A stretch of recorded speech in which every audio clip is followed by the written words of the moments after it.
for the student or the armchair scientist, bringing you everything scientific from the mundane to the seemingly magical. I'm AJ Thomas with Thomas Chemicals, and this is Latent Learned.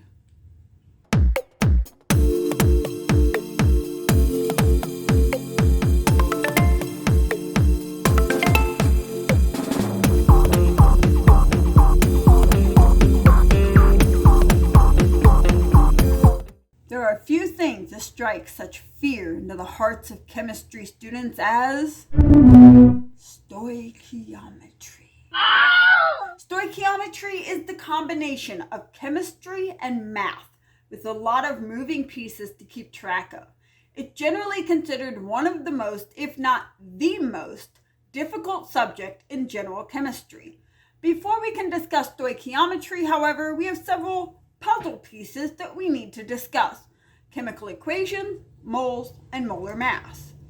A chemical reaction is another term for a chemical change. We can represent any chemical reaction as a chemical equation, or a sentence that describes what is happening during that chemical change. There are three parts of a chemical equation: the reagents, or what goes into a reaction; the arrow, which tells direction and separates the two sides; and the products, or what comes out of the reaction. These give a great deal of information about these chemicals and how they are changing. There are a few different arrows you might encounter. The typical and most common arrow is a single arrow pointed to the right, meaning that the reagents on the left become the products on the right and that it is unidirectional. There are no products that rearrange backwards into reagents, and the reaction is said to move to completion. You can also have one of three bidirectional arrows. This first bidirectional arrow has two half arrows of equal size pointing in opposite direction. This indicates that the forward and backwards reactions are equally favorable. The other two bidirectional arrows have one or the other half arrows larger than the other. The larger arrow, regardless of direction, indicates the more favorable reaction. In the first case, the larger arrow is pointing to the right, meaning that the forward reaction is more favorable. In the second one, the larger arrow is pointing to the left, meaning that the backwards reaction is more favorable. Chemical equations with bidirectional arrows will move towards something called equilibrium, a balance between the forwards and backwards reaction. I will cover equilibrium in another video. Getting back to stoichiometry and the first puzzle piece we need. You might have heard before of something called the law of conservation of matter. If not, that's okay.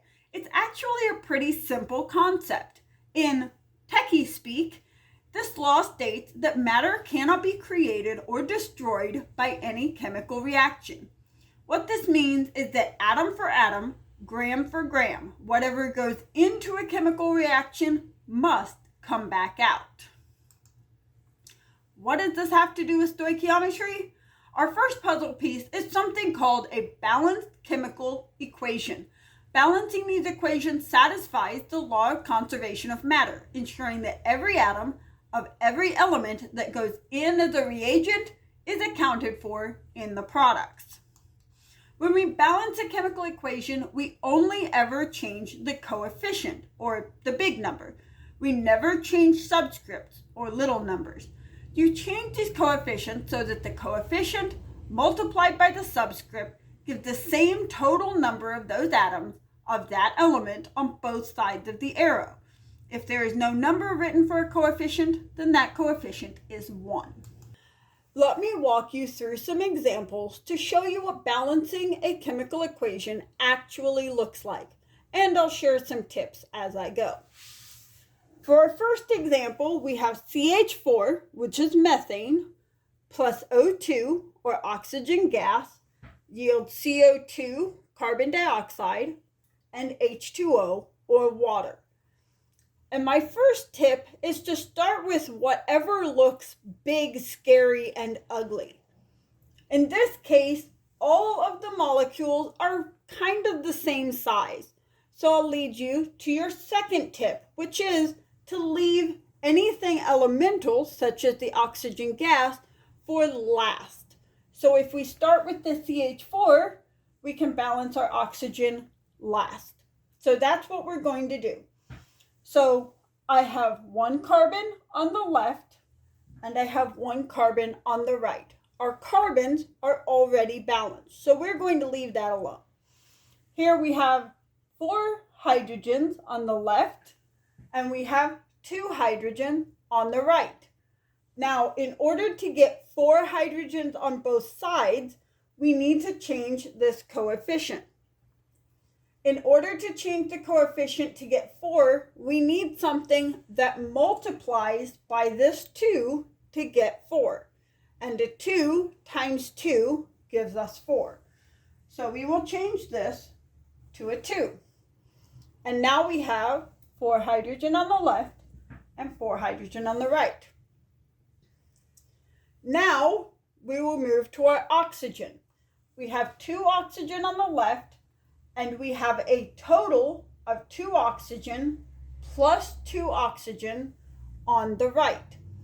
So in order to get 4 oxygen on both sides, we need to change this to a 2, so that 2 times the subscript 2 gives us 4. And now if we go back and double check, everything is fully balanced. Now let's move to the next example. We have Fe, or iron, H2SO4, which is sulfuric acid, yields Fe2SO4 in parentheses with a 3, which we would read as iron 3 sulfate plus hydrogen gas, or H2. And we are going to start with the biggest, scariest molecule here, which I think we can all agree is the iron sulfate. So we have 2 iron, we need 2 iron. So we place a 2 there to get 2 iron atoms on both sides. Now we have 3 sulfate groups, or 3 sulfur and 12 oxygen. So your next tip is that if you have a case like this where you have what's called a polyatomic ion that does not change on both sides, in this case the sulfate ion, you can initially balance it as one entity. However, if you do so, I always recommend that you go back and you double check to make sure it's properly balanced. So we're going to balance the sulfate ion. We have 3 sulfate ions. We need 3 sulfate ions. So we put a 3 there. If we check, we have 3 sulfur and 12 oxygen here. And we have 3 sulfur and 12 oxygen here. So that is now properly balanced. And now we have balanced our iron sulfate. So we're going to go to the hydrogen. We have 2 hydrogen on the right and we have 6 hydrogen on the left. So we're going to place a 3 here to give us 6 hydrogen, because again, we are multiplying the coefficient by the subscript. And now that equation is fully balanced. Moving on to our last example, we have KOH, or potassium hydroxide, plus H3PO4, phosphoric acid, yields K3PO4, potassium phosphate, plus H2O, which again is water. And we're going to start with the scary looking one. And in this case, I'm just going to start with the H3PO4. And so we have 3 hydrogen on this side, plus 1 hydrogen here, and 2 hydrogen on this side. So we have 4 hydrogen. We need 4 hydrogen. What? Actually, scratch that.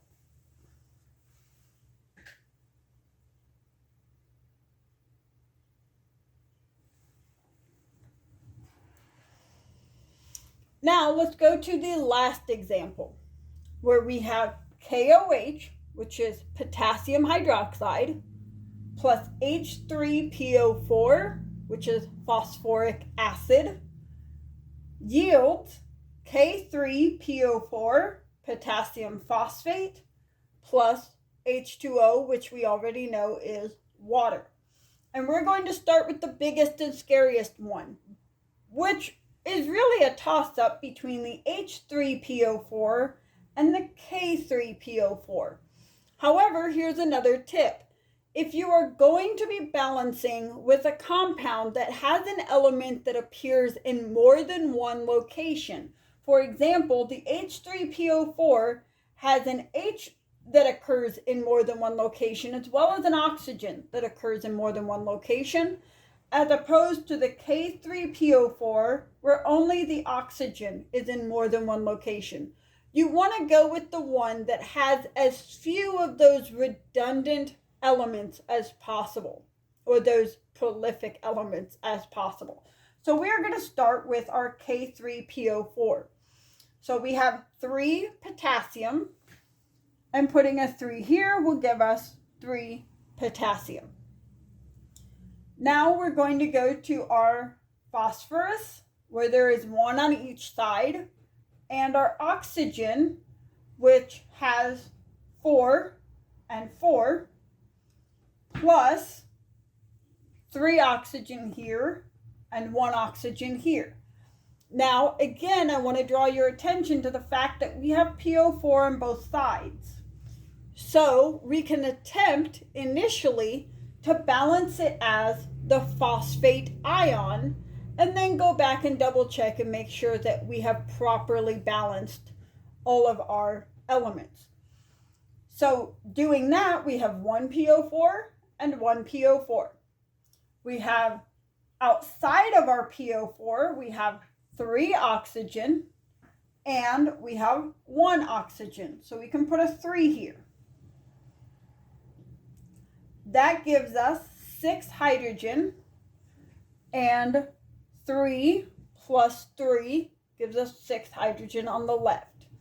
So now if we go back and we double check all of our elements, we have 3 potassium on both sides. We have 3 oxygen plus 4 oxygen, which is 7, and 4 oxygen plus 3 oxygen, which is also 7. We have 3 hydrogen plus 3 hydrogen, which is 6, plus or equals 6 hydrogen to the right.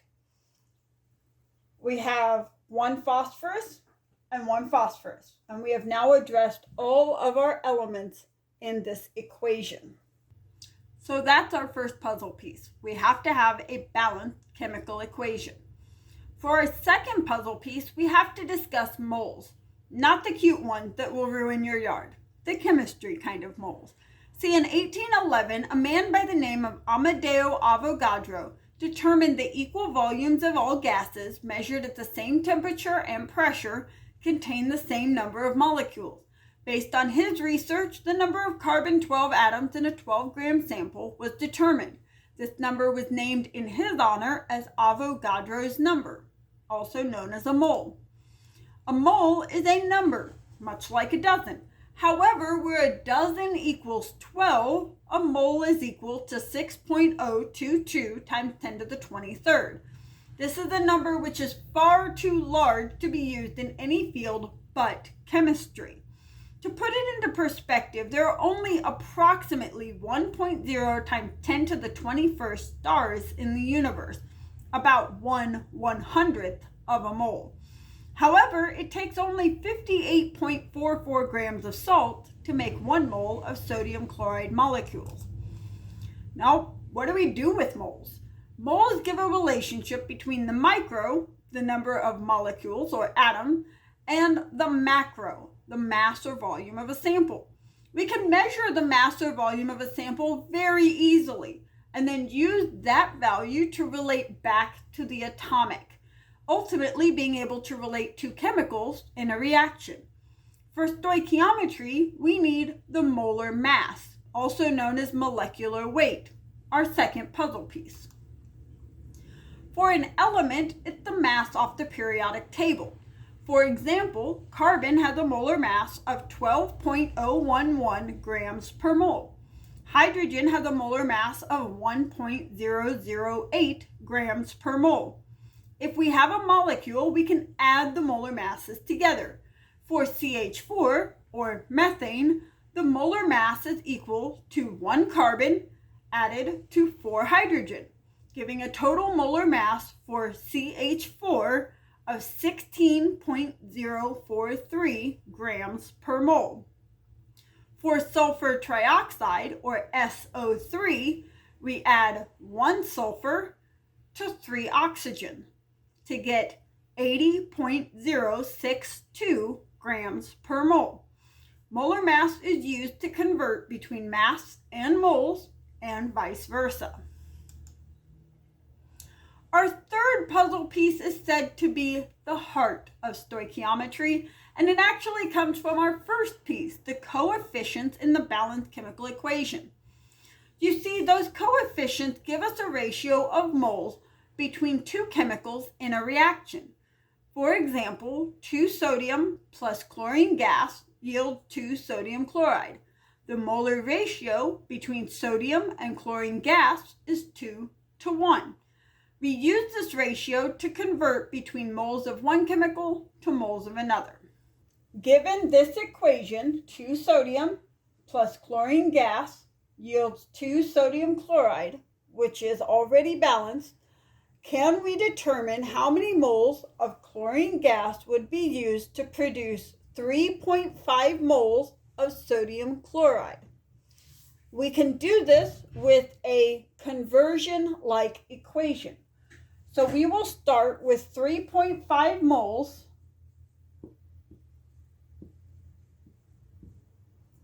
of NaCl over 1, just as we would for any fractional conversion. Now keep in mind that this over 1 portion is just a placeholder, so we can keep track of what number is on top and what is on the bottom.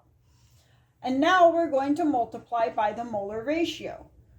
So we have moles of NaCl on the bottom, and we have moles of chlorine gas, because that's what we're trying to determine,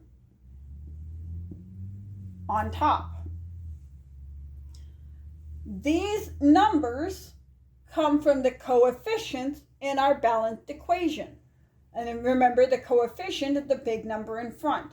So for a chlorine gas, there's no number written, so it is a 1. For sodium chloride, there is a 2. And this gives 1.75 moles of chlorine gas. Let's do another one. Given this equation, 2C2H6 plus 7 oxygen gas, O2, yields 6 water plus 4 carbon dioxide. How many moles of C2H6 would be consumed with 1.0 moles of oxygen gas? We start with our given quantity, the 1.0 moles of oxygen gas. And we put that over 1. Now we're going to convert, just as we did before, from moles of oxygen gas to moles of C2H6.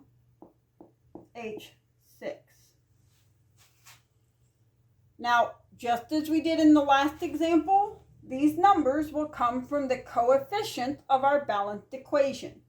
So for C2H6, that number is a 2.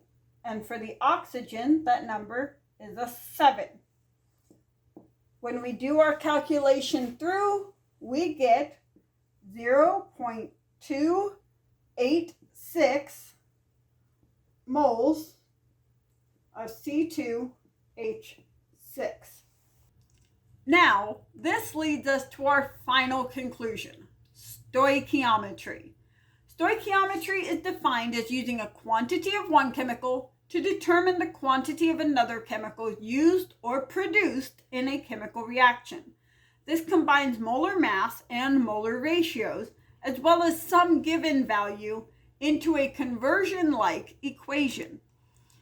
Generally, stoichiometry is calculated from grams of some chemical A to grams of another chemical B. However, it can be moles to grams, grams to mole, or involve other values such as gaseous volumes or densities. For the sake of this video, we will focus on grams to grams, grams to moles, or moles to grams calculations. Now, let's do some examples of stoichiometry. From this balanced equation, which is lead 4 sulfate, PbSO4, in parentheses with the 2, plus 4 lithium nitrate, LiNO3, yields lead 4 nitrate, or lead NO3 4, plus 2 lithium sulfate, Li2SO4. This equation is fully balanced, so we can continue to our calculation. How many grams of lithium nitrate will be needed to make 250 grams of lithium sulfate, assuming that you have an adequate amount of lead 4 sulfate to do the reaction? So we will begin with 250 grams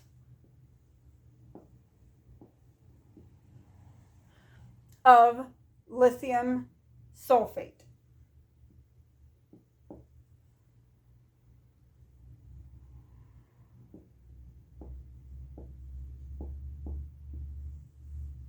And we're going to place that over 1. Now, we need to convert our grams of lithium sulfate into moles. So, for 1 mole of lithium sulfate, the mass is 109.945 grams of lithium sulfate. Next, we need the molar ratio from lithium sulfate to lithium nitrate. So moles of lithium sulfate goes on the bottom, and moles of lithium nitrate goes on top. And those coefficients for lithium nitrate is a 4, and for lithium sulfate is a 2. Now I'm kind of running out of room on my board here, so I'm going to take this down here and continue. Because now that we have the moles of lithium nitrate, we need to get to grams of lithium nitrate. So for 1 mole of lithium nitrate, the mass is 68.945 grams lithium nitrate. And now we would multiply all across the top, multiply all across the bottom, and divide to get our final answer, which is 313.543 grams of lithium nitrate. For this next example, the equation that we are given is unbalanced. So we have acetic acid, C2H3O2H, plus aluminum hydroxide, yields aluminum acetate plus water. And we need to balance this before we can go on with our calculation. So if we start with, as we usually would, with the big scary one, that would be the aluminum acetate, in my opinion. So we have 1 aluminum, and we have 3 acetate ions and 1 acetate ion there. So we're going to give a 3 on the acetic acid. Next, we go to our water, we have, excluding the H and the O included in the acetate, we have 2 hydrogens here, and we have 3 hydrogens plus 3 hydrogens, which is 6 hydrogen. So a 3 there gives us 6. Now for our oxygen, we now have 3 oxygen, excluding that inside of the acetate, and we have 3 oxygen on the left side, again excluding that in the acetate ion. And if you go back and double check this, which I will not take the time to do right now, it does come out correct. Now the question is, determine the mass of aluminum acetate, which will be this one, that can be made if I do this reaction with 125 grams of acetic acid, this one. So we start with 125 grams of acetic acid, and we place that over 1. For our first step, we need to convert from the mass of acetic acid to moles of acetic acid. So we are going to do the mass of C2H3O2H over 1 mole of the same. And in order to get this molar mass, you take 2 carbon, a total of 4 hydrogen, plus 2 oxygen. And you would get 60.052 grams of acetic acid. Next, we need our molar ratio from the acetic acid to aluminum acetate. So for moles of aluminum acetate,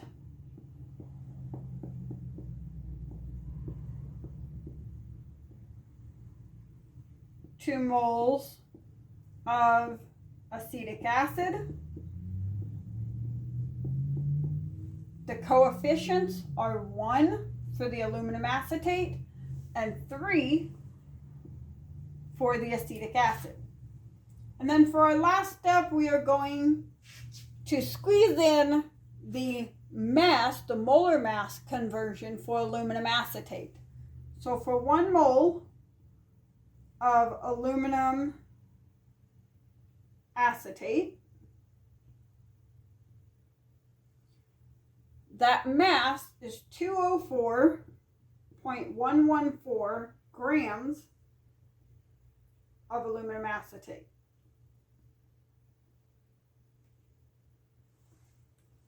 And when we do this full calculation, we get 141.623 grams of aluminum acetate.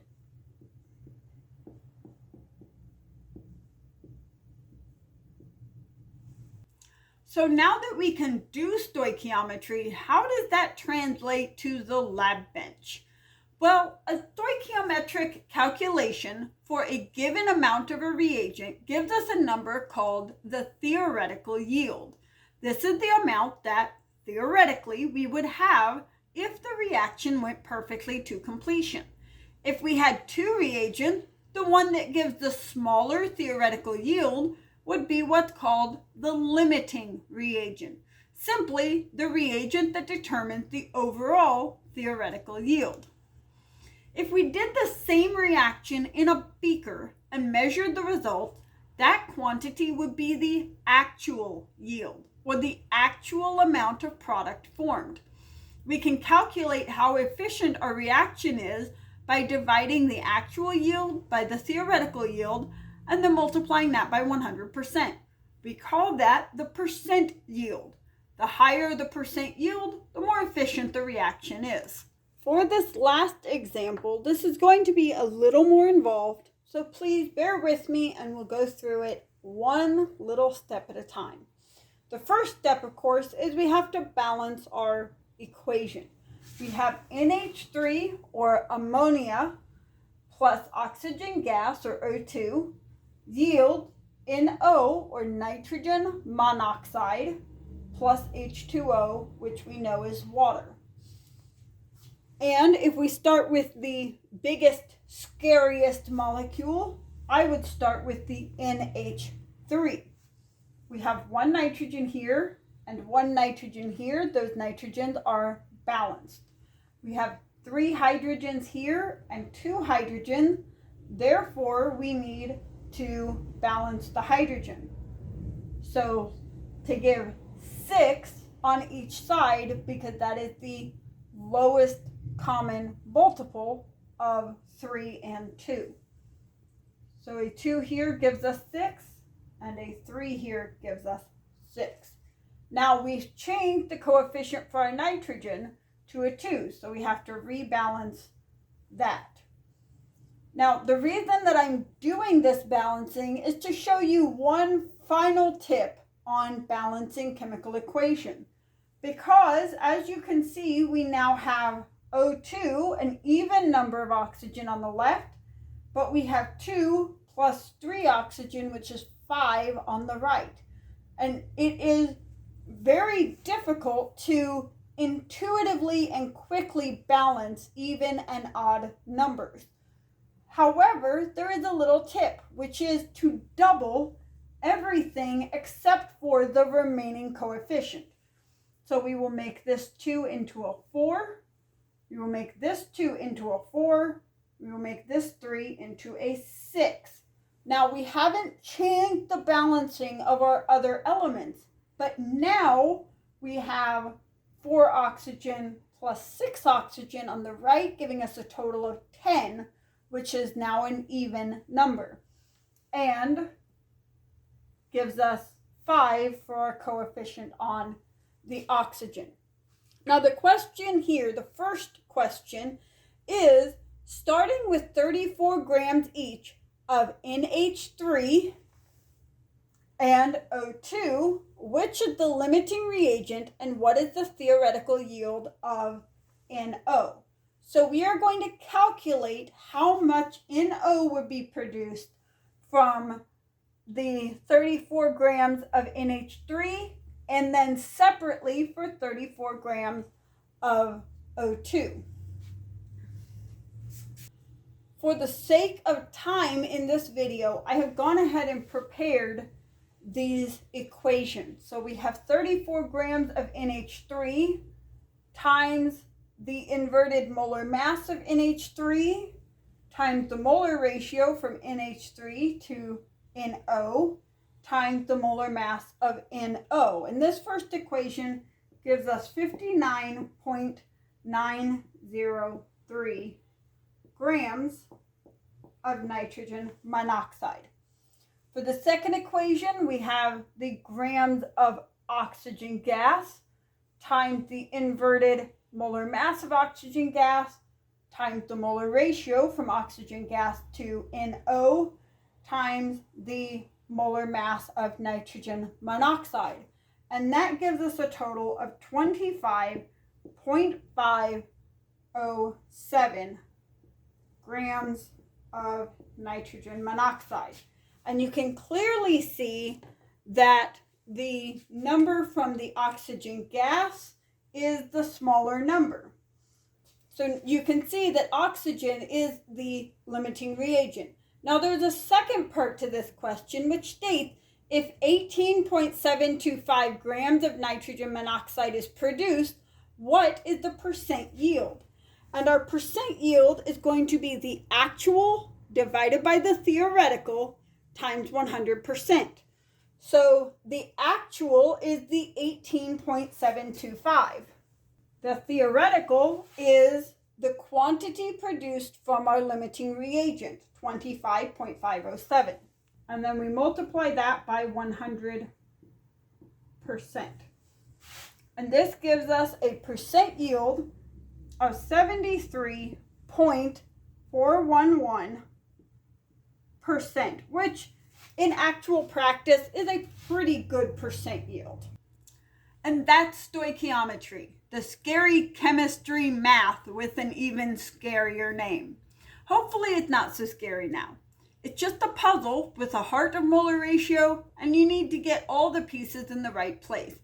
Thank you for joining me today, and whether you are a student or just someone with an interest in science, I hope that you have a better understanding of stoichiometry and maybe some appreciation for how vital math can be in any scientific endeavor. I look forward to sharing more about the amazing world of science with you. Until next time.